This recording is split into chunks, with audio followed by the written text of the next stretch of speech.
नमस्कार, मैं हूं प्रभात कुमार। आज मैं बात करने जा रहा हूं मनीष वर्मा। मनीष वर्मा जो इन दिनों काफ़ी मीडिया में और राजनीतिक हलके में चर्चा में बने हुए हैं। कल एक समाचार एक डिजिटल न्यूज़ के माध्यम से आया कि वो बिहार के सीएम बनने जा रहे हैं। नीतीश कुमार अमेरिका जा रहे हैं और उनके कार्यभार को अब मनीष वर्मा संभालेंगे और 3 महीने तक उन्हें यह जवाबदेही सौंपी जा रही है। न इसका कोई सिर है और न कोई जड़, फिर भी यह समाचार पूरे मीडिया में तैर रहा है। मनीष वर्मा जो न एमएलए हैं, न एमपी हैं, न कोई एमएलसी हैं, महज जनता दल यूनाइटेड के एक राष्ट्रीय महासचिव हैं। वही महासचिव जो हाल के दिनों में राष्ट्रीय महासचिव जो एमएलसी भगवान सिंह कुशवाहा बनाए गए हैं, वही राष्ट्रीय महासचिव मनीष वर्मा भी हैं। जनता दल यूनाइटेड के भीतर एक नहीं कई राष्ट्रीय महासचिव हैं, उसमें से एक अदना पद यह मनीष वर्मा के हिस्से भी है। फिर भी मनीष वर्मा को लेकर गजब मिर्ची लगी हुई है कुछ लोगों को। मीडिया में भी गजब तरह की परेशानी देखी जा रही है। तरह तरह की खबरें, तरह तरह की चर्चा और तरह तरह का संवाद हो रहा है। कभी वह राज्यसभा जा रहे हैं, कभी वह मंत्री बन रहे हैं, कभी वह एमएलए बन रहे हैं, कभी वह एमएलसी बन रहे हैं। आईएएस ऑफिसर इससे पहले कोई मंत्री बने या नहीं बने, एमएलए एमएलसी और इस देश के केंद्रीय मंत्री बने या नहीं बने, अगर ऐसा हुआ है तो मनीष वर्मा भी अगर बनने जा रहे हैं तो इसमें किसी की क्या आपत्ति हो सकती है। इतना हल्ला और भूचाल क्यों है, राजनीतिक भूचाल, इस बारे में बड़ी अजीब विडंबना देखी जा रही है। कुछ खास लोगों का सिर इतना क्यों दुख रहा है, मैं यह नहीं समझ पा रहा हूँ। इसी कारण मैं इस सवाल को लेकर आज चर्चा करने बैठा हूँ। अभी कुछ दिनों पहले 29 जून को जब नई दिल्ली के कॉन्स्टिट्यूशन क्लब में जनता दल यूनाइटेड के राष्ट्रीय कार्यकारिणी की बैठक हुई थी, तब एक खबर आई थी कि नीतीश कुमार अपना पद छोड़ने जा रहे हैं।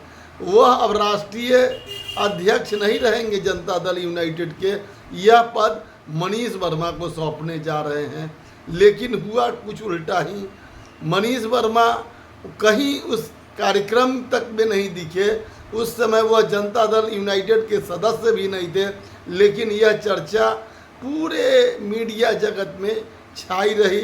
काफ़ी चर्चा इस बात को लेकर हुई और संजय झा जो काफ़ी खसमखास रहे हैं नीतीश कुमार के, जो हाल में अभी राज्यसभा बने थे, वो जनता दल यूनाइटेड और भारतीय जनता पार्टी की फिर से दोस्ती कराने और लोकसभा चुनाव से पहले एक सरकार नई बनाने में अहम भूमिका के पुरस्कार के तौर पर राज्यसभा सदस्य गए।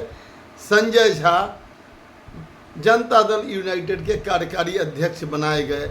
बड़ी चर्चा हुई। मनीष वर्मा कहाँ गायब हो गए, मीडिया ने उसे कोई खोजने का प्रयास नहीं किया। मनीष वर्मा अब मुख्यमंत्री बनने जा रहे हैं, जो एमएलए नहीं हैं, एमएलसी नहीं हैं। अचानक यह खबर एक मीडिया के अज्ञात सूत्रों से प्राप्त हो गया है, अब आकाशवाणी हो रही है। इस तरह की खबरें लगातार आती जा रही है। लगातार जनता दल यूनाइटेड और मुख्यमंत्री नीतीश कुमार को लेकर बिहार में मीडिया के हलके में बड़ी बेचैनी है। कोई न कोई मामला, कोई न कोई इस तरह की खबरें लगातार तैरती रहती है। मनीष वर्मा जो 2 दिन से बीमार हैं, उनके मुख्यमंत्री बनने की चर्चा, उनका अभी एक हाल में ललन टॉप पर एक इंटरव्यू आया, उसको काट पीट कर जिस तरह से प्रस्तुत किया गया, अगर किसी अन्य नेता के साथ अगर ऐसा सलूक किया गया होता तो उनके लोग और उनके समाज में इसकी कड़ी प्रतिक्रिया हुई होती और कड़ी नाराज़गी होती। लेकिन जिस तरह से ललन टॉप ने उनके साथ व्यवहार किया, वो देखने लायक था, वह लाजवाब था, माशाल्लाह था। लेकिन यह कोई एक जगह नहीं हुआ। उसके बाद उसमें से कुछ क्लिपिंग काटकर नीतीश कुमार को उनकी बातों के अंश के माध्यम से कांटे चुभाने के प्रयास किए गए, जिसमें कहा गया कि नीतीश कुमार पुराने ख्यालात के आदमी है, इसलिए डिजिटल और जो इंटरनेट और जो अभी आधुनिक मीडिया का प्रचार माध्यम है उसका वह उपयोग अपने कामकाज के प्रचार प्रसार के लिए नहीं करते हैं। यह लगातार उनके साथ हो रहा है, यह कोई नई घटना नहीं है और यह घटना आगे भी होगी। इसी तरह का शिकार कुछ दिनों पहले कुछ साल पहले जब रामचंद्र प्रसाद सिंह जो नीतीश कुमार के कभी प्रधान सचिव हुआ करते थे, जब वह राजनीति में आए, राज्यसभा गए और पार्टी के पदाधिकारी बनाए गए, तब उनके साथ भी यह किरकिरी देखी गई थी, काफ़ी किरकिरी मीडिया में हुई थी। उसी रास्ते पर और आज मनीष वर्मा के साथ सलूक किया जा रहा है। आज रामचंद्र प्रसाद सिंह इसी कारण आज राजनीति में कहाँ हैं और उन्होंने भी कुछ गलती की जिसके कारण वो रास्ता भटक गए और रास्ता भटकने के कारण आज राजनीति में जिस तरह से वो हाशिए पर हैं और भारतीय जनता पार्टी जो ऐसे कार्यों के लिए माहिर है, उन्होंने आज उनको किस दर्जे में कहाँ बिठा कर रखा है, किस पर्दे के पीछे हैं, आज उनकी हैसियत क्या है, यह किसी से छिपी हुई नहीं है।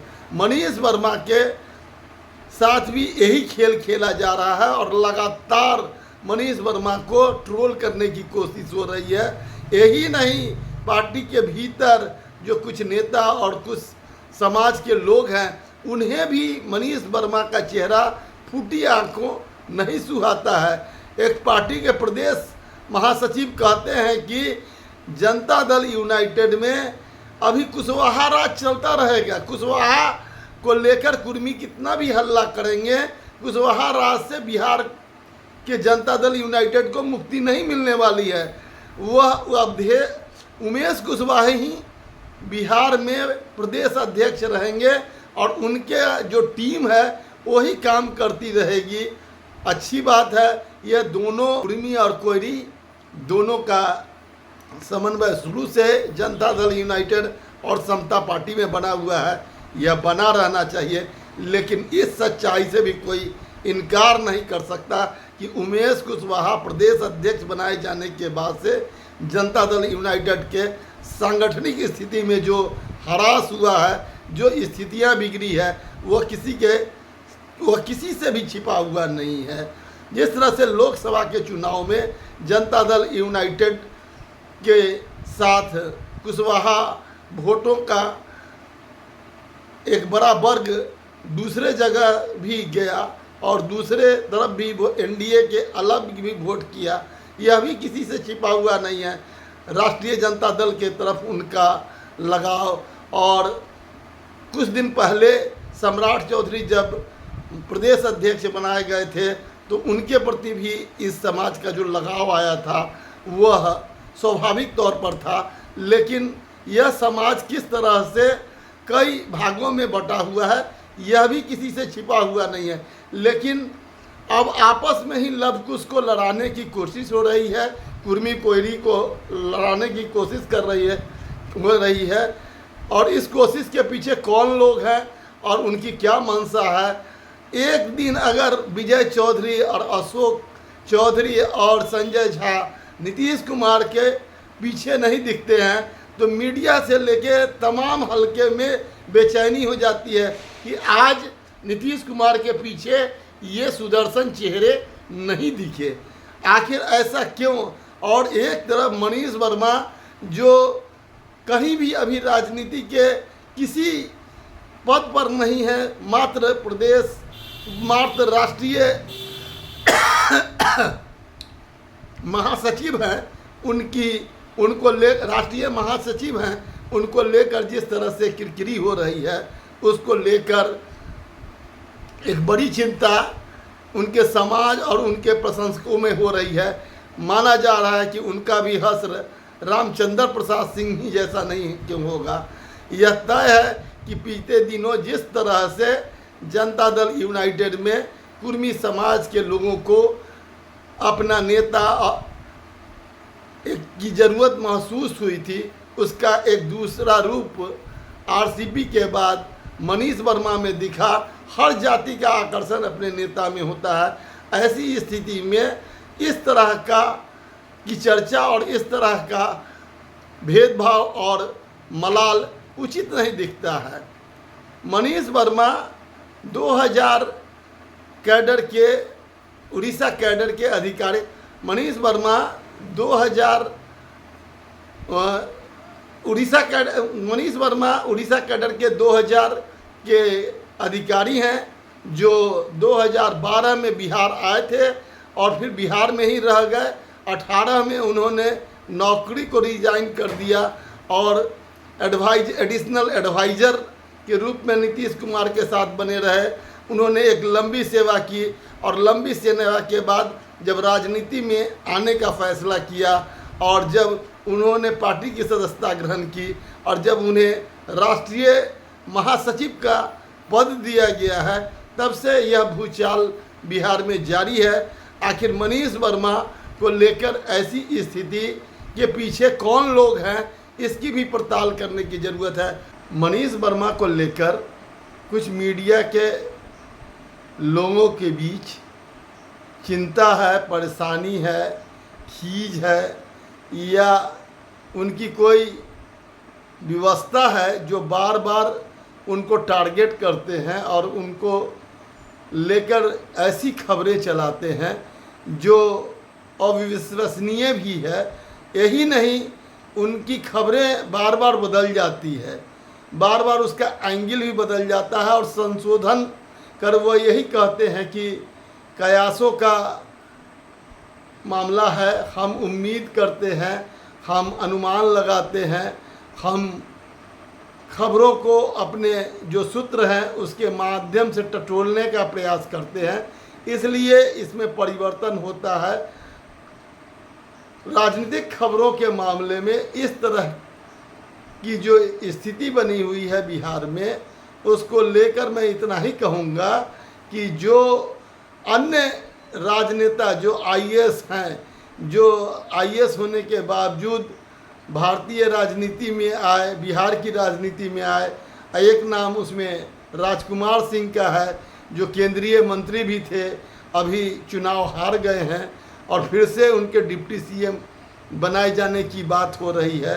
याद होगा कि यह वही राजकुमार सिंह है जो लाल कृष्ण आडवाणी को गिरफ्तार किया था और तब लालू यादव का शासन था। फ्लैशबैक में जिस तरह से मीडिया लगातार मनीष वर्मा के बारे में जा रहा है, मनीष वर्मा के मामले में जा रहा है, उस तरह की स्थिति अन्य किसी राजनेताओं के जो आईएएस या आईपीएस अधिकारी हैं उनके बारे में नहीं दिखता है। बहुत बहुत धन्यवाद। आपसे आग्रह है कि लोक वार्ता न्यूज़ को सब्सक्राइब करना नहीं भूलेंगे और अपना कमेंट और अपना लाइक इस चैनल को देना नहीं भूलेंगे। बहुत बहुत धन्यवाद। प्रणाम।